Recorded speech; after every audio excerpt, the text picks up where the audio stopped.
We're going to the Super Bowl. That sounds pretty good. That sounds pretty cool. Yeah, Drake, I'd say that's pretty cool too. A team that was supposed to be rebuilding, projected to win just 8 games this season, and had gone 4-13 just the year before, made the Super Bowl, and it starts with their run defense. This postseason, they've allowed just 214 yards on 3.14 yards per carry, and have only allowed 61 receiving yards to running backs in the 3 games as well. Basically, running backs have had no chance of any success against this defense, whether it's on the ground or through the air.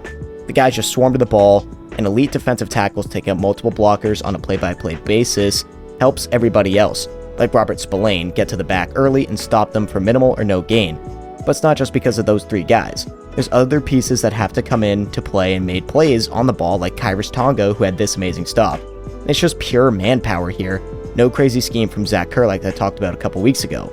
Tonga pushes Luke Wattenberg back so far that he trips up RJ Harvey. At that point, the play is a wash. Denver had the numbers at the line of scrimmage. Some blockers made it to the second level, but Tonga just dominates him and gets to Harvey and falls on top of him when he is falling to the ground. Milt Williams even got by Garrett Bowles with these and probably would have been there to make the play as well. But it's almost always a group effort set up by Barmore, Milt Williams, and every other defensive tackle on this team, like on this 2nd and 1 from the 4th quarter.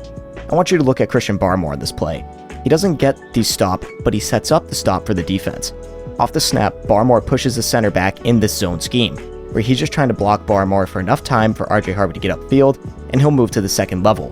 But Christian destroys the block, not even allowing the center to get 2 hands on him. This forces RJ Harvey to go outside when he wanted to go straight upfield into that hole. As he bounces outside due to Barmore's presence and dive attempt after the block shed, Anthony Jennings is waiting for him, who slows him down. Then Christian Ellis, Clevion Chason, and Jack Gibbons gang tackle Harvey for no gain. This team also knows how to use pad level and leverage to their advantage. On this play, just watch the entire defensive line. They stand up their blockers. Nobody's pushed off the line. The line of scrimmage was at 36, and they're probably at the 35. Just creating a logjam of big guys in front of RJ Harvey, leaving nowhere for him to go. Forcing the lineman to stand up like that basically stops a run play. They cannot continue to create for the running back to get downfield. Nobody's off the ball. Durden sheds his block and attacks the hole, making first contact with RJ, where Jennings, Jalen Hawkins, and Gonzo come in to finish off the play. And when you have this many guys able to get to the ball right off the snap, trying to defend the run, it makes it impossible to run, and they're even better in pass rush. And there's guys like Christian Barmore and Milt Williams who have done very well rushing the passer this postseason. And if you want to play some money on either of those 2 guys to get a sack, or maybe even Clevion Chason, there's no better place to do it than on Underdog, because it's the best and easiest place to play fantasy sports. All you have to do is pick higher or lower on 2 of your favorite players' projections, and you can win up to 5,000 times your money.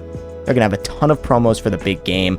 Whether you put Patriots players or Seahawks players in your entry, it doesn't matter, because you can win some big cash, especially when you sign up with code Fanatics. Because once you play your first $5, you get $75 in bonus fantasy entries and a gimme pick for the big game. Again, that is code Fanatics for $75 in bonus entries and a gimme pick when you play your first $5. Speaking of Christian Barmore, he's on another level pass rushing. He made 2-time All-Pro guard Quinn Miners look like an undrafted free agent on this sack. He stood no chance. Barmore was lightning quick on this inside move and gets by Miners in half a second. Even after getting pushed to the side, he continues full speed towards Stidham. It's a sack for New England.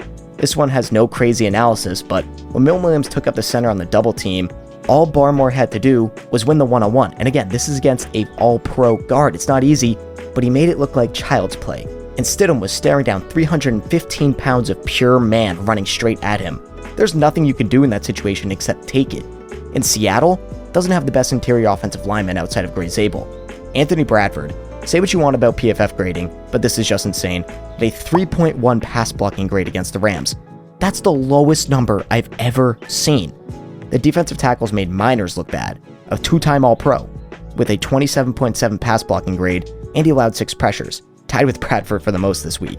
Imagine what they'll do to Sundle the center and Anthony Bradford. I also don't trust a rookie in Gray Zabel, who's been good, but I don't trust him to block Barmore, Durden, or Milton one-on-one either.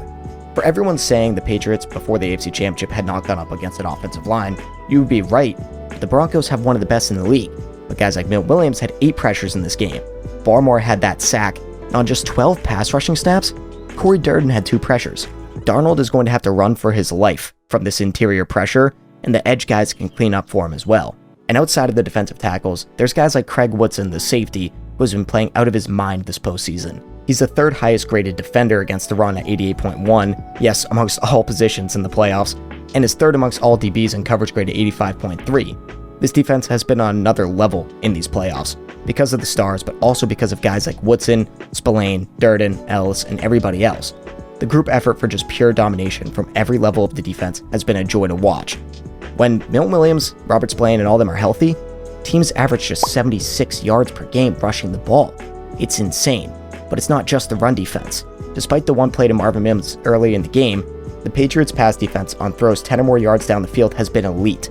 This shocked me because a lot of teams test New England downfield, but according to ESPN, quarterbacks throwing the ball 10 or more yards downfield versus the Patriots this postseason, it goes Justin Herbert, 1 for 8 for 20 yards. CJ Stroud, 4 of 13, 61 yards, a touchdown and an interception. And Jarrett Stidham, 1 for 6, 52 yards and an interception. This elite secondary, mixed in with the front seven, has simply been unstoppable in every facet of the game. The one issue the Patriots run into though, the Seahawks have one of the best deep ball passers in the league in Sam Darnold, and better yet, the best wide receiver in the league that is also the best deep ball receiver too. This combo is going to be a handful for Gonzo and the rest of the secondary, but they continue to play how they've been playing all playoffs, limiting their success as possible. Not stopping, but limiting. And as for what the offense needs to do to win this game, it's tough. I can't say protect Drake Maye anymore because I don't think it's possible. Will Campbell has been god-awful these playoffs. Look, he was solid during the regular season, but I cannot believe how bad he's been in the playoffs. He did fine against the Broncos. It was a solid bounce-back game. And yes, he's gone up against great defenses, but to a point, it's inexcusable. And here they go again, playing the best defense in the NFL. I will say they only have 3 sacks in the postseason, but I don't think that matters against this offensive line, specifically the rookies on the left side. Drake has done his best scrambling to get away, but sometimes there's nothing he can do. In the Broncos game, Drake did not play well in the first half, and a lot of the second half is wash due to weather, but he was making plays with his legs to extend drives, even scored a touchdown on a QB draw after the turnover. One thing I've noticed about the Seahawks defense in the playoffs is that tight ends are doing their thing against them, and the numbers prove it from the entire season. Seattle allows the 5th most yards to tight ends this year, meaning Drake's security blanket, Hunter Henry, will be heavily involved in this game. Hunter is great at finding the soft spot downfield and just being there for Drake when he needs it most. As seen in the wildcard game against the Chargers, he's the type of guy that Drake likes to find in the hole shots, whether it's in along the sideline, against cover 2 with a defender waiting to hit him, or in the middle of the field on 3rd and 13. He's Drake's guy. Let's go back to that cover 2 shot I just showed.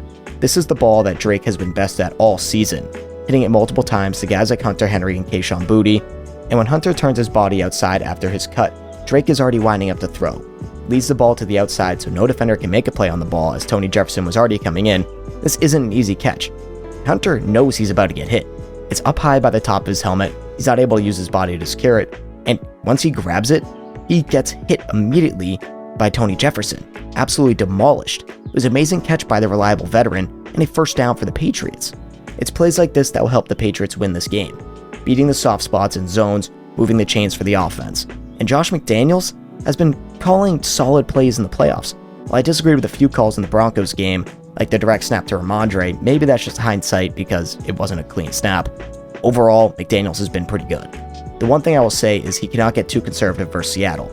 I know the weather was a factor versus Denver, but running the ball on 3rd and 6, so your kicker, who has never truly played in conditions like that, can attempt a 46-yard field goal barely being able to see with all that wind and all that snow, that was dumb.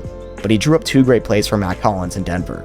The first one is what I believe to be a dagger concept. The inside receiver, in this case Stephon Diggs, is going to break vertically on a skinny post, while Hollins runs a deep dig.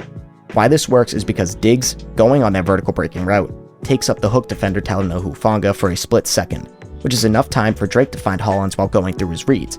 If Hufanga did not react to Diggs, he has a beeline to the ball going towards Mac, and will most likely be an incomplete pass at best.